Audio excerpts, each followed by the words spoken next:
Hello दोस्तों, स्वागत है आपका हमारे यूट्यूब चैनल पर। तो हम दोस्तों आज हिंदी पेडागोजी की क्लास करने जा रहे हैं, जिसमें हम आज 30 प्रश्न को देखेंगे।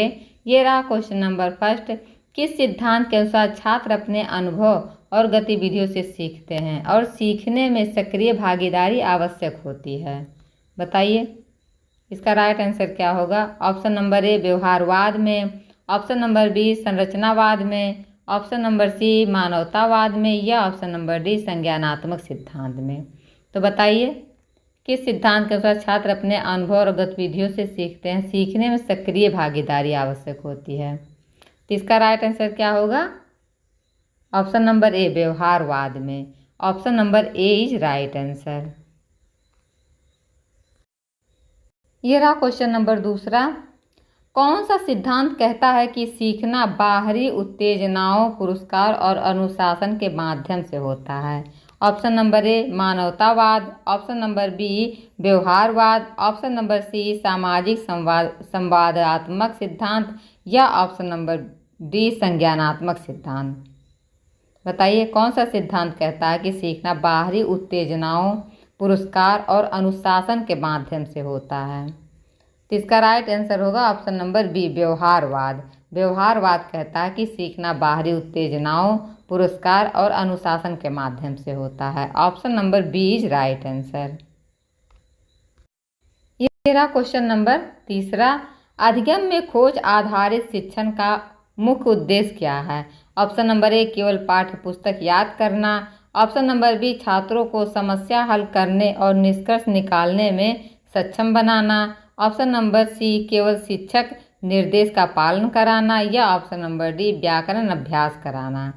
तो बताइए अधिगम में खोज आधारित शिक्षण का मुख्य उद्देश्य क्या होना चाहिए? तो इसका राइट आंसर होगा ऑप्शन नंबर बी छात्रों को समस्या हल करने और निष्कर्ष निकालने में सक्षम बनाना चाहिए। Option number B is right answer. ये रहा क्वेश्चन नंबर 4। कौन सा सिद्धांत छात्रों के पूर्व ज्ञान और अनुभव को सीखने में महत्वपूर्ण मानता है?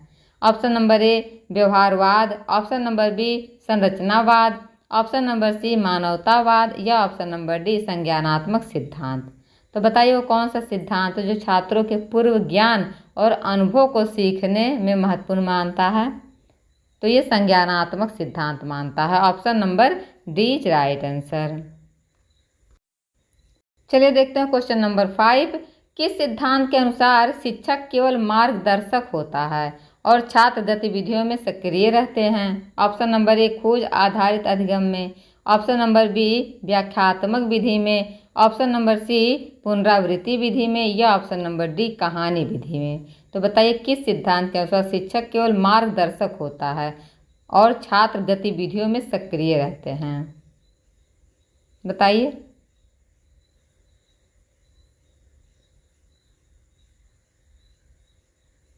इसका राइट आंसर क्या होगा? तो इसका राइट आंसर होगा ऑप्शन नंबर ए खोज आधारित अधिगम में। Option number A is right answer. ये रहा क्वेश्चन नंबर 6। अर्जन भाषा अधिगम का मुख्य सिद्धांत क्या है? ऑप्शन नंबर ए भाषा केवल व्याकरण और शब्दावली से सीख सकते हैं, ऑप्शन नंबर बी अर्थपूर्ण संवाद, अभ्यास और प्रयोग से भाषा सीखना अधिक प्रभावी है, ऑप्शन नंबर सी भाषा केवल सुनने से सीखते हैं, या ऑप्शन नंबर डी भाषा केवल पाठ्य पुस्तक अभ्यास से सीखना चाहिए। बताइए अर्जन भाषा अधिगम का मुख्य उद्देश्य क्या होना चाहिए? तो इसका राइट आंसर होगा ऑप्शन नंबर बी अर्थपूर्ण संवाद, अभ्यास और प्रयोग से भाषा सीखना अधिक प्रभावी होता है। Option number B is right answer. ये रहा क्वेश्चन नंबर 7। अर्जन सिद्धांत के अनुसार भाषा सीखने में शिक्षक का मुख्य कार्य क्या है? ऑप्शन नंबर ए केवल व्याकरण सिखाना, ऑप्शन नंबर बी मार्गदर्शक और सहायक होना, ऑप्शन नंबर सी शब्दकोश पढ़ाना, या ऑप्शन नंबर डी छात्रों को अकेला छोड़ना। तो बताइए इसका राइट आंसर क्या होगा। अर्जन सिद्धांत के अनुसार भाषा सीखने में शिक्षक की क्या भूमिका होनी चाहिए? तो इसका राइट आंसर होगा ऑप्शन नंबर बी मार्गदर्शक और सहायक होना। Option number B is right answer. ये रहा क्वेश्चन नंबर 8। अर्जन सिद्धांत में भाषा अधिगम का सबसे प्रभावी तरीका क्या है? ऑप्शन नंबर ए व्याकरण और शब्दावली का अभ्यास। ऑप्शन नंबर बी संवाद, नाटक, कहानी और खेल के माध्यम से सीखना। ऑप्शन नंबर सी केवल परीक्षा की तैयारी करना, या ऑप्शन नंबर डी सुनाई गई सामग्री को याद करना। तो बताइए जो अर्जन सिद्धांत के भाषा अधिगम का सबसे प्रभावी तरीका क्या है? तो इसका राइट आंसर क्या होगा? ऑप्शन नंबर बी संवाद, नाटक, कहानी और खेल के माध्यम से सीखना। Option number B is right answer. ये रहा क्वेश्चन नंबर 9। अर्जन सिद्धांत में सबसे महत्वपूर्ण सीखने का कारक कौन सा है?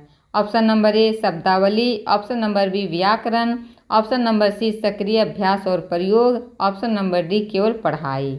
तो बताइए जो अर्जन सिद्धांत है इसमें सबसे महत्वपूर्ण सीखने का कारक कौन सा है? तो इसका राइट आंसर होगा ऑप्शन नंबर सी सक्रिय अभ्यास और प्रयोग के द्वारा। Option number C is right answer. ये रहा क्वेश्चन नंबर 10। अर्जन सिद्धांत के अनुसार भाषा सीखना किस माध्यम से सबसे प्रभावी होता है? ऑप्शन नंबर ए सामाजिक संवाद और वास्तविक संदर्भ, ऑप्शन नंबर बी व्याकरण अभ्यास, ऑप्शन नंबर सी शब्दकोश पढ़ना, या ऑप्शन नंबर डी केवल शिक्षक के भाषण सुनना। तो बताइए जो अर्जन सिद्धांत है बच्चे भाषा अर्जन करते हैं, भाषा सीखना किस माध्यम से सबसे प्रभावी होगा? तो इसका राइट आंसर क्या होगा? ऑप्शन नंबर ए सामाजिक संवाद और वास्तविक संदर्भ से बच्चे अच्छे से भाषा सीख सकते हैं। तो इसका राइट आंसर होगा ऑप्शन नंबर ए। ये रहा क्वेश्चन नंबर 11। कौन सी विधि में विद्यार्थी कहानी, कविता और नाटक के माध्यम से भाषा सीखते हैं? ऑप्शन नंबर ए व्याख्यात्मक विधि से, ऑप्शन नंबर बी कहानी विधि से, ऑप्शन नंबर सी पुनरावृत्ति विधि से, या ऑप्शन नंबर डी व्याकरण विधि से। तो बताइए वो कौन सी विधि है जिसमें विद्यार्थी कहानी, कविता और नाटक के माध्यम से भाषा सीखते हैं? तो इसका राइट क्या आंसर होगा? तो ऑप्शन नंबर सी पुनरावृत्ति विधि के द्वारा बच्चे बार बार पुनरावृत्ति करेंगे तो इससे कहानी, कविता और नाटक के माध्यम से वे सीखेंगे। Option number C is right answer. यह रहा क्वेश्चन नंबर 12। कौन सी विधि छात्रों को समूह में काम करने और परियोजनाओं के माध्यम से सीखने के लिए प्रेरित करती है?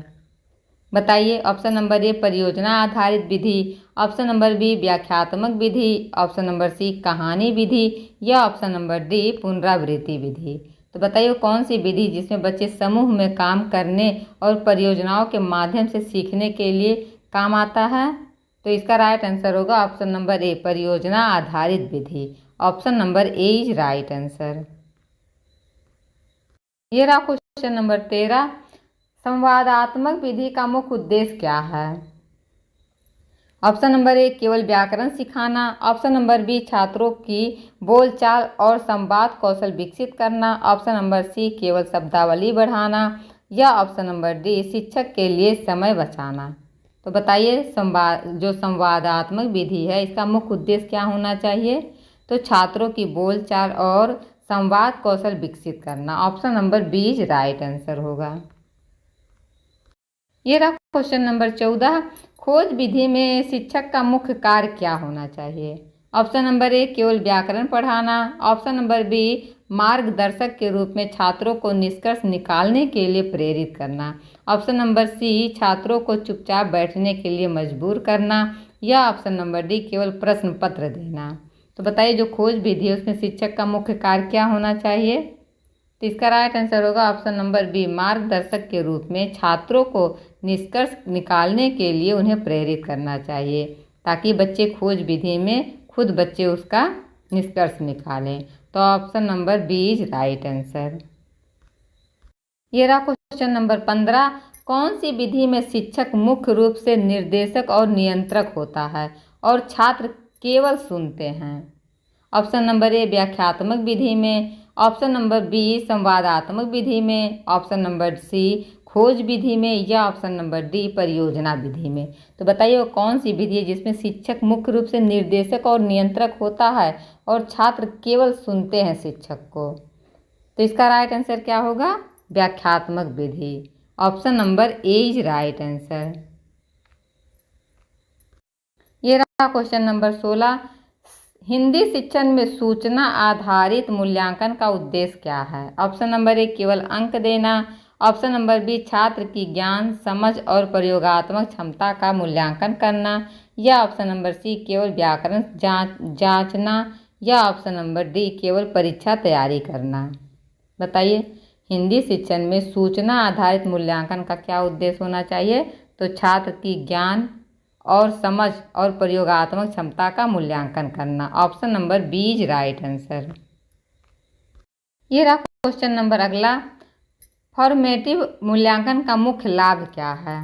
ऑप्शन नंबर ए परीक्षा में अंक बढ़ाना, ऑप्शन नंबर बी सीखने की प्रक्रिया के दौरान छात्र की कमजोरियों की पहचानना और सुधारना, ऑप्शन नंबर सी केवल शिक्षक का काम आसान बनाना, या ऑप्शन नंबर डी पाठ्यक्रम पूरा करना।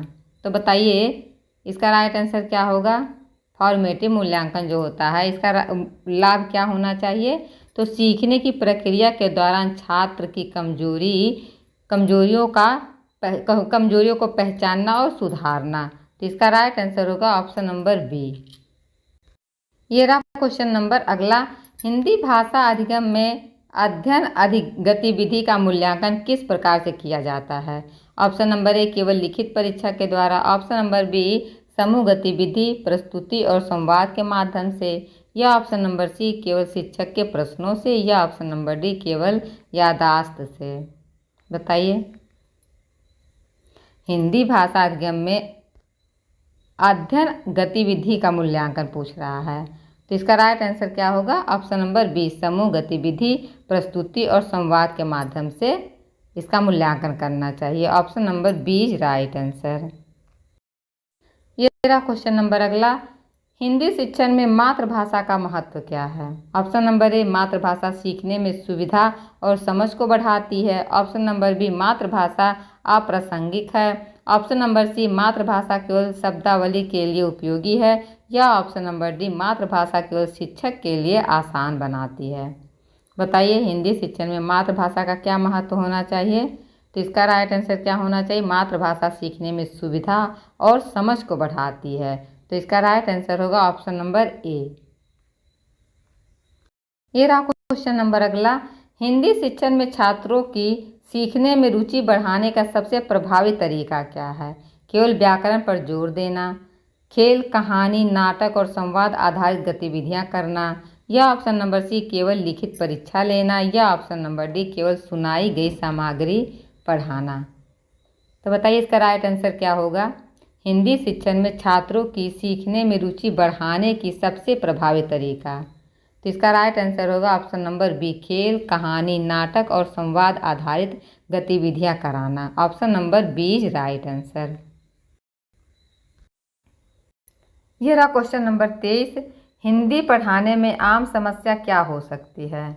ऑप्शन नंबर ए छात्रों की भाषा में कम रुचि, ऑप्शन नंबर बी शिक्षक का मार्गदर्शन, ऑप्शन नंबर सी शिक्षण सामग्री का होना, या ऑप्शन नंबर डी समूह गतिविधियों का होना। तो बताइए हिंदी पढ़ाने में आम समस्या क्या हो सकती है? तो इसका राइट आंसर होगा ऑप्शन नंबर ए छात्रों की भाषा में कम रुचि। Option number A is right answer. ये रहा क्वेश्चन नंबर 24, हिंदी शिक्षण में समूह कार्य क्यों आवश्यक होता है? ऑप्शन नंबर ए केवल परीक्षा की तैयारी के लिए, ऑप्शन नंबर बी छात्रों की सहयोगी, संवादात्मक और समस्या समाधान क्षमता बढ़ाने के लिए, या ऑप्शन नंबर सी केवल शिक्षक का काम आसान करने के लिए, या ऑप्शन नंबर डी केवल व्याकरण सुधारने के लिए। तो बताइए हिंदी शिक्षण में समूह कार्य क्यों आवश्यक होता है? तो इसका राइट आंसर होगा ऑप्शन नंबर बी छात्रों की सहयोगी, संवादात्मक और समस्या समाधान क्षमता बढ़ाने के लिए। Option number B is right answer. ये रहा क्वेश्चन नंबर 25, हिंदी शिक्षण में छात्रों की रचनात्मकता बढ़ाने के लिए सबसे उपयुक्त तरीका क्या है? ऑप्शन नंबर एक कहानी और नाटक आधारित शिक्षण, ऑप्शन नंबर बी केवल व्याकरण अभ्यास, ऑप्शन नंबर सी केवल शब्दावली याद करना, या ऑप्शन नंबर डी केवल शिक्षक का भाषण सुनना। तो बताइए हिंदी शिक्षण में छात्रों की रचनात्मकता बढ़ाने के लिए सबसे प्रभावी तरीका क्या है? तो कहानी और नाटक आधारित शिक्षण देना। Option number A is right answer. ये रहा क्वेश्चन नंबर अगला, हिंदी शिक्षण में छात्रों की सक्रिय भागीदारी क्यों महत्वपूर्ण है? ऑप्शन नंबर ए केवल शिक्षक के लिए सुविधा, या ऑप्शन नंबर बी सीखने की प्रक्रिया को अधिक प्रभावी और स्थायी बनाने के लिए, या ऑप्शन नंबर सी केवल परीक्षा के लिए, या ऑप्शन नंबर डी केवल व्याकरण सुधारने के लिए। तो बताइए हिंदी शिक्षण में छात्रों की सक्रिय भागीदारी क्यों महत्वपूर्ण होती है। तो इसका राइट आंसर होगा सीखने की प्रक्रिया को अधिक प्रभावी और अस्थायी बनाने के लिए। इसका राइट आंसर होगा ऑप्शन नंबर बी। यह रहा क्वेश्चन नंबर अगला, कौन सी तकनीक छात्रों में आलोचनात्मक सोच और समस्या समाधान क्षमता विकसित करती है। ऑप्शन नंबर ए खोज आधारित अधिगम, ऑप्शन नंबर बी व्याख्यात्मक विधि, ऑप्शन नंबर सी पुनरावृत्ति विधि, या ऑप्शन नंबर डी केवल व्याकरण अभ्यास। बताइए इसका राइट आंसर क्या होगा। कौन सी तकनीक छात्रों में आलोचनात्मक सोच और समस्या समाधान क्षमता विकसित करती है। तो इसका राइट आंसर होगा ऑप्शन नंबर ए खोज आधारित अधिगम। Option number A is right answer. ये रहा क्वेश्चन नंबर अगला, हिंदी शिक्षण में संगीत और गीत आधारित शिक्षण का उद्देश्य क्या है। ऑप्शन नंबर ए केवल मनोरंजन, ऑप्शन नंबर बी भाषा सीखने को रुचिकर और यादगार बनाना, ऑप्शन नंबर सी केवल व्याकरण सुधारना, या ऑप्शन नंबर डी केवल परीक्षा तैयारी। तो बताइए हिंदी शिक्षण में जो संगीत और गीत आधारित शिक्षण होता है उसका क्या उद्देश्य होना चाहिए। तो भाषा सीखने को रुचिकर और यादगार बनाना। Option number B is right answer. ये रहा क्वेश्चन नंबर 29, हिंदी शिक्षण में दृश्य और श्रव्य सामग्री का उपयोग क्यों महत्वपूर्ण है।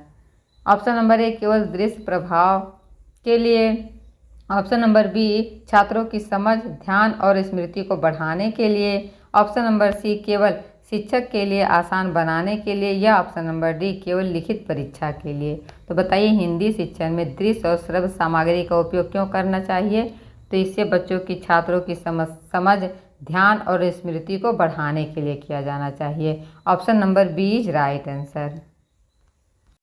ये रहा क्वेश्चन नंबर 30, हिंदी शिक्षण में तकनीकी उपकरणों का मुख्य लाभ क्या है।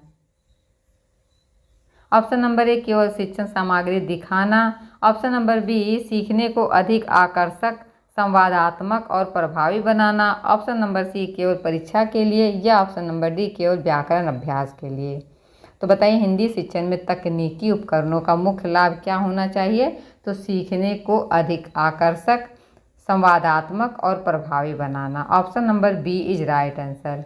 तो दोस्तों हमने आपको 30 प्रश्न कराए हैं, आपके कितने सही हुए कमेंट बॉक्स में ज़रूर बताइएगा। फिर मिलते हैं अगली वीडियो में, तब तक के लिए बाय बाय।